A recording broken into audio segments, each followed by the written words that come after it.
What's up? What's up? This your boy CJ Goodfella back with Colossal Boxing Talk.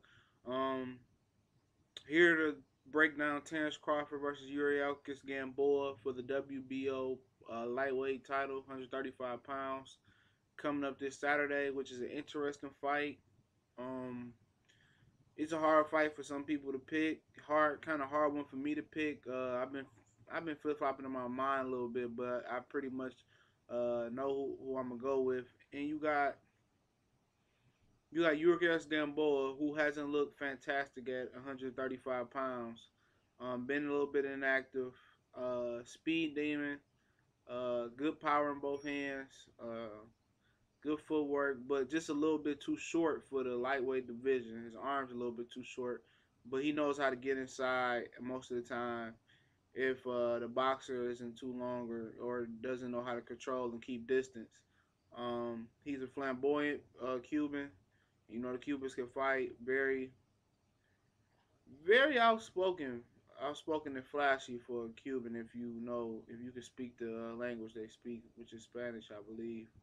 But then you got Terence Crawford, long, tall for the lightweight, good reach, slick boxer, good jab, basic boxer. Control distance, can fight off the back foot. Going is going to try to keep Gamboa at the end of that jab in that right hand. In that right hand. So that's basically what you get. Gamboa fought a Filipino fighter last on HBO, and it kind of looked like he almost was gonna get knocked out in there. He was the guy off of ESPN. I can't remember his name, but I think Gamboa knocked him out, and he made it through, and he won. But he was coming off so much inactivity, so that could have been a factor in that fight. Then you got Terence Crawford coming off a Ricky Burns win, which he didn't look all that impressive in. Maybe he had a problem settling down in front of that big crowd over there in Scotland, but he found a way to win, and he settled down in the middle rounds, and he started tagging Ricky Burns. I definitely think he won the fight, and he did what he had to do to win over at Scotland. Looking at the strengths and weaknesses of both fighters, Gamboa, I just talked about his strength, his speed, his ability to punch with both hands, his ability to close the distance and jump in and combination punch. Some of his weaknesses are his chin. He goes down in almost every fight, but he gets back up. Could be balanced, but his chin is a little bit shaky. He's a little bit short for the 135 division. Um, and his track record at 135 is just how he looked. Last time I seen him wasn't too good, but maybe he can get acclimated to the weight. For Terence Crawford, weaknesses are, strengths are his jab, his boxing ability, his ability to keep distance. Got a good straight right, um, and he's slick defensively. His weaknesses, sometimes he's not aggressive enough.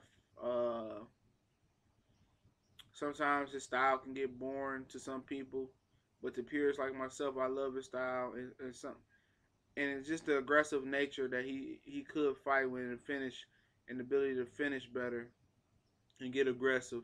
But that's in his boxing DNA, is just to box and control the pace of the fight. But if he learned how to close the show, it'd be a much more entertaining fighter than what he is to the casual fans. But that's his style, the boxer, puncher, and you can't knock him for it because it's the right style if you want to continue to win. Um, Looking how the fight's gonna play out, I can see Gamboa going up early with his speed, and Terence Crawford trying to time Gamboa when he comes in. Um, I can see Gamboa just causing a lot of havoc with his speed and combination puncher trying to go in.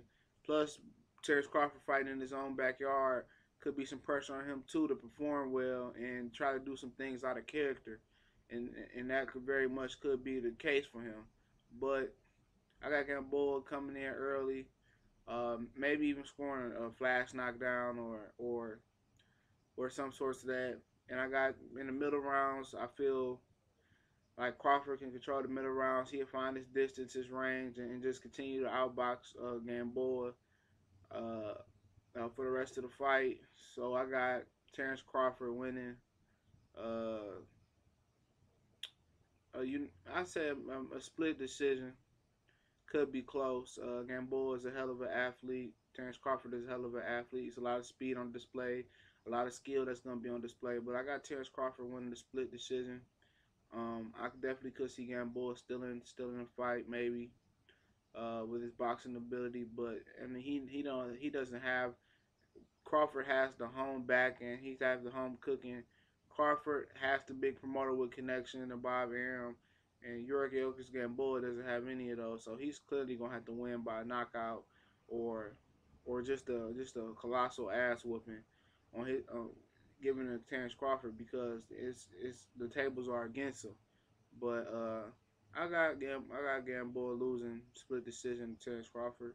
This is Colossal Boxing Talk, aka Box CBT. It's your boy CJ Goodfella. I'm gone.